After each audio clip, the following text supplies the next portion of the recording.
Guys, ನಿಮ್ಮನ್ನು ಯಾರಾದ್ರೂ ಅವಮಾನ ಮಾಡಿದ್ದಾರಾ? ನಿಮ್ಮ ಕೈಯಲ್ಲಿ ಏನೂ ಆಗೋದಿಲ್ಲ ಅನ್ನೋ ರೀತಿಯಲ್ಲಿ ನಿಮಗೆ ಕಡಿಮೆ ಅಂದಾಜನ್ನು ಮಾಡಿದ್ದಾರಾ? ಹಾಗಾದ್ರೆ ಅವರಿಗೆ ನಿಮ್ಮ ಮಾತಿನ ಮೂಲಕ ಆನ್ಸರ್ ಕೊಡೋದಲ್ಲ, ನಿಮ್ಮ ಯಶಸ್ಸಿನ ಮೂಲಕ ನೀವು ಆನ್ಸರ್ ಕೊಡಬೇಕಾಗತ್ತೆ. ಚಾಣಕ್ಯ ಅವರು ಇದರ ಬಗ್ಗೆ ಏನ್ ಹೇಳಿದ್ದಾರೆ ಅನ್ನೋದನ್ನ ನೋಡೋಣ.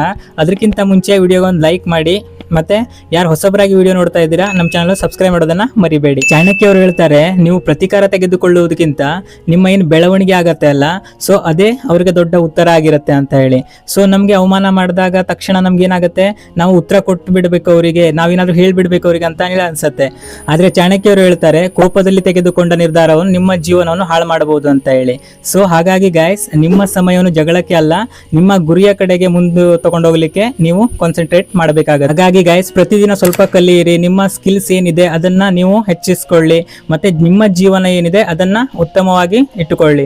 ಸೊ ನೀವು ಜೀವನದಲ್ಲಿ ಯಶಸ್ಸನ್ನು ಗಳಿಸಿದಾಗ ಯಾರು ನಿಮ್ಗೆ ನಿಮ್ಮ ಮೇಲೆ ನಗುತ್ತಿದ್ರೋ ಅಥವಾ ನಿಮ್ಗೆ ಕಾಮಿಡಿ ಮಾಡಿ ಏನೋ ಒಂದು ಕಿಂಡಲ್ ಮಾಡ್ತಾ ಇದ್ರೋ, ಅವರೇ ನಿಮಗೆ ಕಂಗ್ರ್ಯಾಚುಲೇಷನ್ಸ್ ಹೇಳಲಿಕ್ಕೆ ಶುರು ಮಾಡ್ತಾರೆ, ಮತ್ತೆ ಹೊಗಳಲಿಕ್ಕೆ ಕೂಡ ಶುರು ಮಾಡ್ತಾರೆ. ಹಾಗಾಗಿ ನೀವು ಅವರ ಲೈಫಲ್ಲಿ ತಲೆ ಕೆಡಿಸ್ಕೊಳ್ಳದೆ ನಿಮ್ಮ ಜೀವನದಲ್ಲಿ ಏನು ನಡೀತಾ ಇದೆ ಅನ್ನೋದನ್ನ ಮಾತ್ರ ಕಾನ್ಸಂಟ್ರೇಟ್ ಮಾಡಿ.